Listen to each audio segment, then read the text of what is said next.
يا مساء الجمال على أحلى متابعين في الدنيا.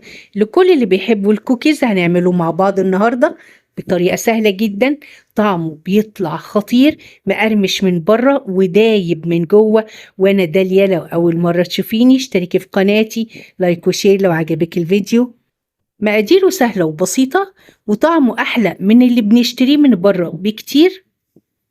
وببيضة واحدة هنعمل 27 قطعة كوكيز، ومع بعض هنبدأ نجهز وصفتنا. هبدأ بتجهيز المواد الجافة.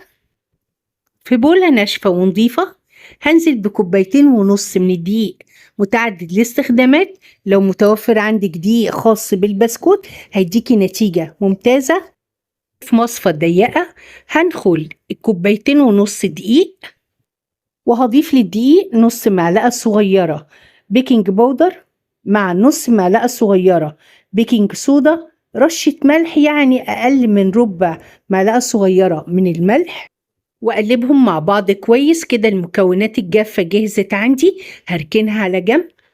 وفي بولة تانية هنزل بكوباية إلا ربع من الزبدة اللينة في درجة حرارة الغرفة، يعني تطلعيها قبل ما تشتغلي بيها بحوالي نص ساعة.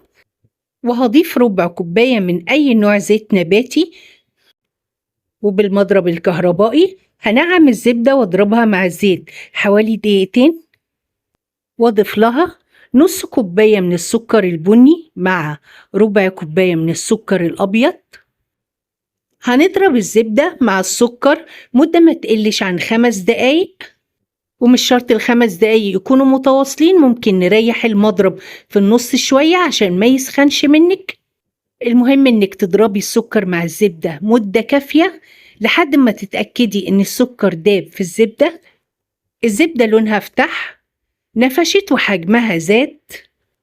وأول ما أوصل للمرحلة دي هنزل عليهم ببيضة في درجة حرارة الغرفة عشان الزبدة ما تفصلش مني.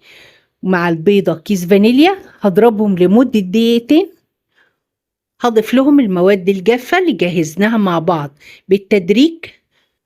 هقلب بالمعلقة لحد ما الدقيق يختفي تماما، وانزل بكمية تانية من المواد الجافة.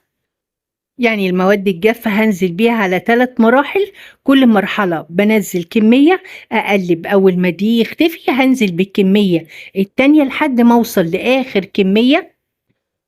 والكوكيز ما بيتعجنش، مجرد ان انتي بتقلبي المكونات مع بعض بالمعلقة.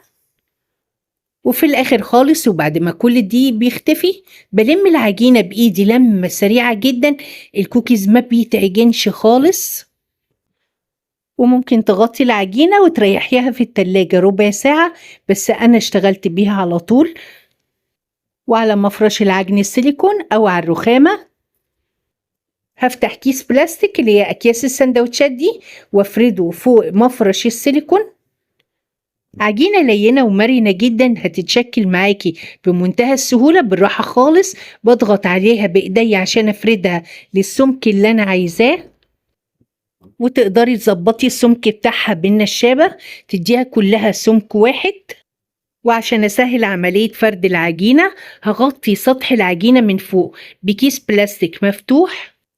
وبالقطاعات هنبدأ نشكل الكوكيز، وممكن ولادك يساعدوكي في الخطوة دي. وبلم العجينة الزيادة وارجع أشكلها مرة تانية.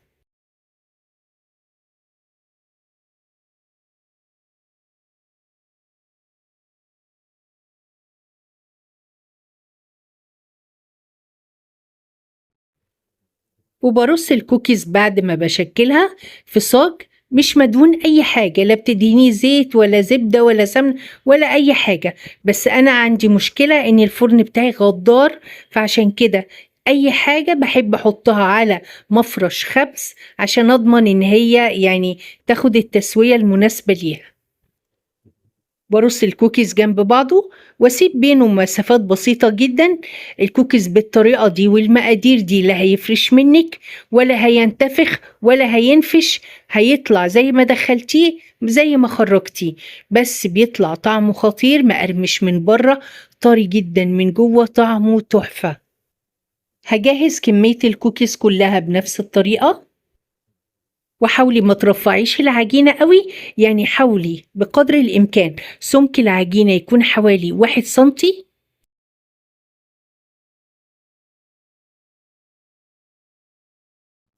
جهزت الصاج الأولاني، رصيت فيه 20 قطعة كوكيز وفضلت حتة عجينة. عملت لي 7 قطع كوكيز، حطيتهم في صينية بايركس وبرش شوية من الشوكليت شيبس على وش الكوكيز، وبعصاية شيش طاووق ببدأ أثبت الشوكليت شيبس في العجينة.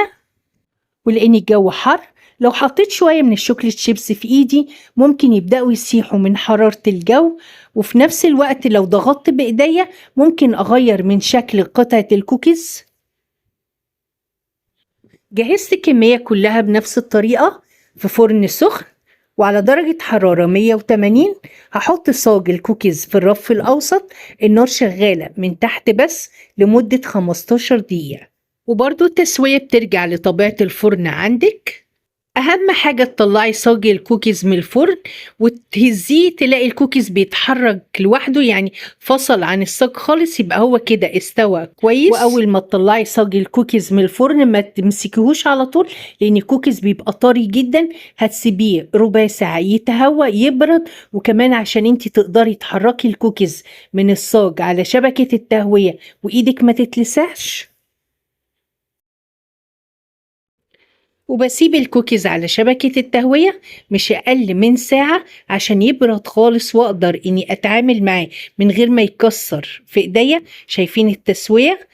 وهنسيب الكوكيز على شبكة التهوية مش أقل من ساعة عشان يبرد خالص. وبصيلي على الكوكيز وجماله، مقرمش من بره، فلافي وطري من جوه، طعمه تحفة، سكره مظبوط، ولادك هيحبوه جدا، صحي جدا عن أي حاجة هيشتروها من السوبر ماركت بتبقى مليانة مواد حافظة.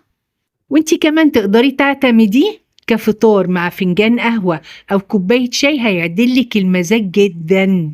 كل فترة اعملي منه كمية وحطيها في علبة محكمة الغلق، وكل ما ولادك يطلبوا حاجة حلوة اديهم قطعة أو قطعتين، هتغنيهم عن شراء أي حاجة من السوبر ماركت. كفاية ان انتي عاملاه بإيديكي. جربيه، هيعجبك ويعجب ولادك، وبألف هنا وشفا.